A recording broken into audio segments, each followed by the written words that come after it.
How much revenge will satisfy Netanyahu? It's 11,000 dead now, 74.5% of them women, children, and elderly people.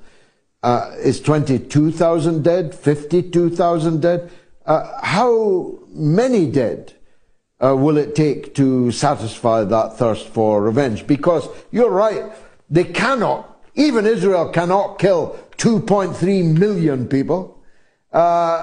Even our brain-dead politicians could not stand by whilst 2.3 million people were killed. So the killing is going to have to stop short of killing every Palestinian. The question is now, how far short? Well, the problem is, George, and you know this, the Israeli government has been hijacked by literally this criminal right-wing element that is imbued with a notion of Israel that nobody in the world supports, nobody in the world can support. The notion of a greater Israel, and there, that's Israel, one that has no Palestinian people. Hamas, and again, I understand, but is condemned for, from the river to the sea, because people interpret that as anti-Semitic. You want to annihilate the Jewish population. But you know who invented it, George? You know who invented it. The Likud party invented it. It's the original motto of the Likud party. From the river to the sea, no Palestinians there will be. That's their theme. That's what they do. And now they have a government that is bringing this to life. So when you say how many, George, all. They want them all gone. Every single one of them, and they're not even hiding it now. These rabbis are preaching to the troops, saying, get them all, kill them all, get rid of them all. The Israeli government is talking about getting them all out of Gaza, driving them out somewhere. They don't care because they don't view the Palestinians as humans. I mean, this is the worst aspect of what's going on here. Politics is tough. You know that. You're a politician. And sometimes people take hard stands and bad things are done. But this isn't politics, George. This is hate. This is pure, unadulterated hatred. And what kills me is no matter how you feel about Hamas, you have to understand that you can't embrace an action undertaken by Israel that dehumanizes an entire people. The Israelis are not crying about the babies, George. The Israelis are not crying about the women. They're definitely not crying about the men.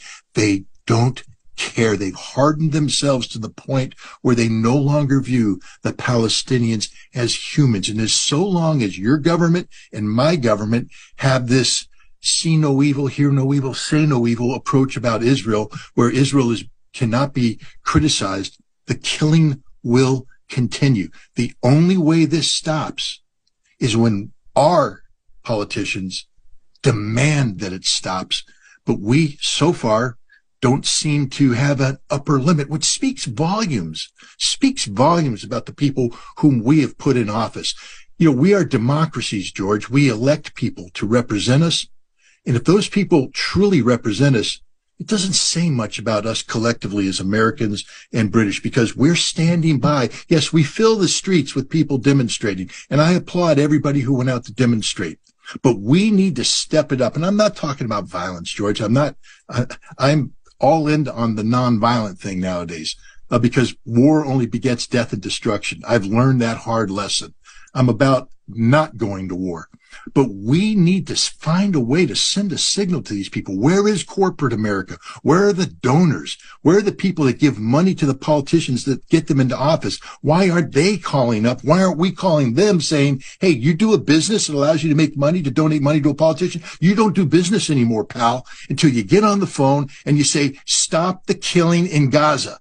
That's what we have to do. We have to stop it now. Every day we don't do this, George, You know what's going on. Hundreds of Palestinians are dying, but we stopped caring. Yeah. Once you see those photographs, you become immune to those photographs. And that's what's happened. It's a bloodlust exhaustion where we have seen so much horror. It's filled our eyes and filled our minds that we become numb to it. We can't become numb to it. We should cry ourselves to sleep every night in shame, collective shame about what's happening in our names, because this isn't an Israeli crime, George.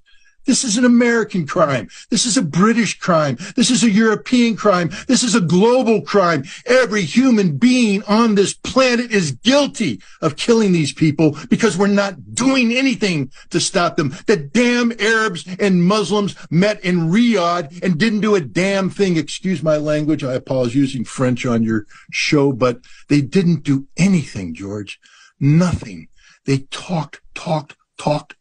But when they had the chance to use the one weapon that could actually turn the tide, the oil weapon, they wouldn't even consider it because money is more important than blood, apparently.